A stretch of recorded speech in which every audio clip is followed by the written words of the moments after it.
Late one night, I found myself staring at an electricity bill that was double the usual amount. My chest tightened. Something felt off. I went through every device, every bulb, but nothing explained the sudden increase. Then I noticed movement near the driveway. In the dim light, my neighbor Karen crept up and plugged her electric car into my outdoor outlet. I couldn't believe it. How long had she been doing this? I pulled up my security footage, and what I saw made my blood boil. She had been draining my power for weeks. I was furious. She really thought she could pull this off without me noticing. She had no idea what was coming. If she wanted free power, I'd give her a jolt she'd remember. I live in a peaceful community where the HOA is quick to hand out fines, unless it involves Karen. She acts like the place is hers, bending rules for her own benefit while making life miserable for everyone else. First to tattle, last to follow any rule herself. But when she recently bought an electric car, instead of installing a charger, she found a shortcut, using my power. At first, I thought maybe it was a one-time thing. Maybe she got confused. But when my utility bill exploded, I started paying closer attention. That's when I caught her sneaking over late at night, plugging into my outlet like it belonged to her. The next morning, I confronted her, thinking she'd own up. Instead, she grinned and denied it, even with video proof. Then, unbelievably, she threatened to report me to the HOA for harassment. That was the last straw. If she wanted to fight, fine. Game on. Karen figured she had it all under control, that she could lie, cheat, and walk away clean. But she didn't count on me pushing back. I wasn't going to just sit and let her treat my house like a public charging station. If she wanted to play games, I was about to outmatch her. I knew I needed more than proof. I needed undeniable evidence that even the HOA couldn't ignore. The footage I had was decent, but I wanted to leave no doubt. So, I added another camera, one with a better view of my driveway, and rigged a timer to the outlet to log every use. Now I had timestamps and videos showing exactly when she was mooching off my power. But apparently, I wasn't alone. One evening, I mentioned the whole thing to Mr. Peterson next door. He'd lived there longer than anyone. I expected a little shock or concern. Instead, he scowled. "You too?" he said. Turns out Karen had done the same thing to at least 2 other neighbors. The others hadn't caught her, just saw rising bills and had their suspicions. But I had the evidence, and I planned to use it. Confronting Karen got me nowhere. She looked right at the footage and laughed it off, even threatened me again. I knew I had to take matters into my own hands. That's when the idea came to me. If Karen wanted to steal electricity, I'd give her some, but not the kind she wanted. I rewired the outlet to connect to a separate battery. It had enough juice to seem active, but wouldn't charge anything. I also installed a hidden speaker nearby, loaded with a special message set to trigger right after she plugged in. It was all perfectly staged. All I had to do was wait. That night, I monitored the feed from my phone. Just after midnight, there she was. Karen stepped outside, totally casual, no attempt to hide. She crossed into my driveway, connected her charger, and leaned against her car, waiting. Nothing happened. Then, my speaker activated, and the message blasted through the night. "Attention!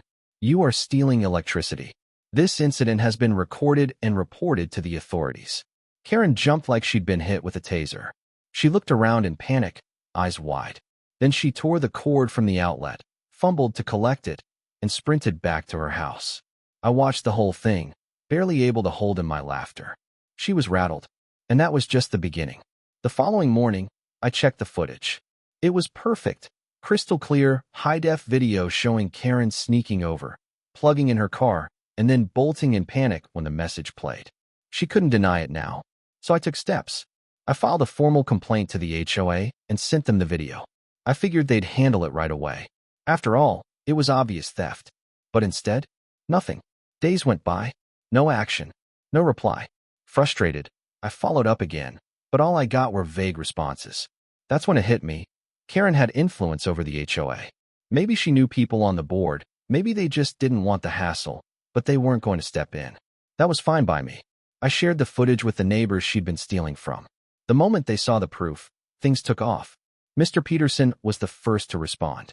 He stormed into the next HOA meeting and demanded consequences.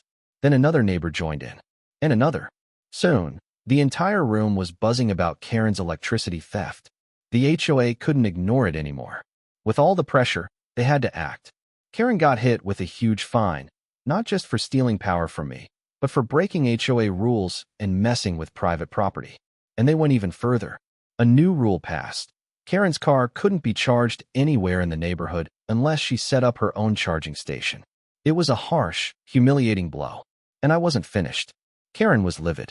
Her usual smugness had vanished, replaced by panic.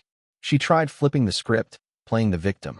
"This is harassment," she yelled at the next HOA meeting, face red with anger.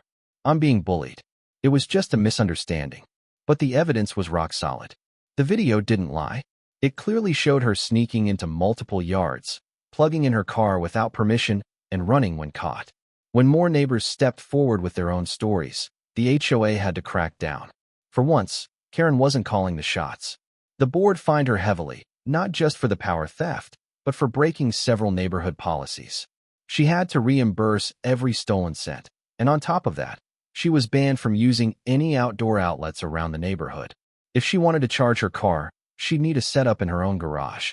Karen tried to argue, looked for loopholes, but no one on the board was interested. They'd let her get away with enough, and she'd finally pushed too far. For the first time since moving in, Karen lost. And she knew it. After that meeting, she wasn't the same. The cocky, rule-breaking neighbor who used to act like she ran the place? Gone.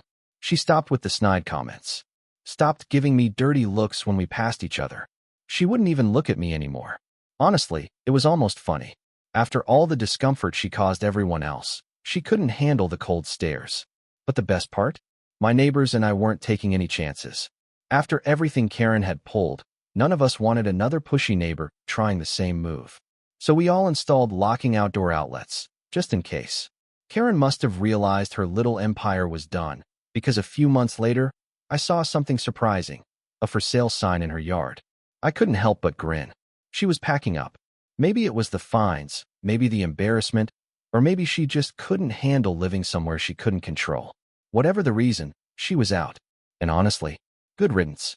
Some folks really think they can do whatever they want, that the rules don't matter, that they can take without paying. Karen thought she could steal from me, lie about it, and walk away clean. But in the end, she lost. Sometimes the best revenge isn't rage, it's outsmarting them. And let me tell you, nothing feels better than watching an entitled neighbor get exactly what they had coming.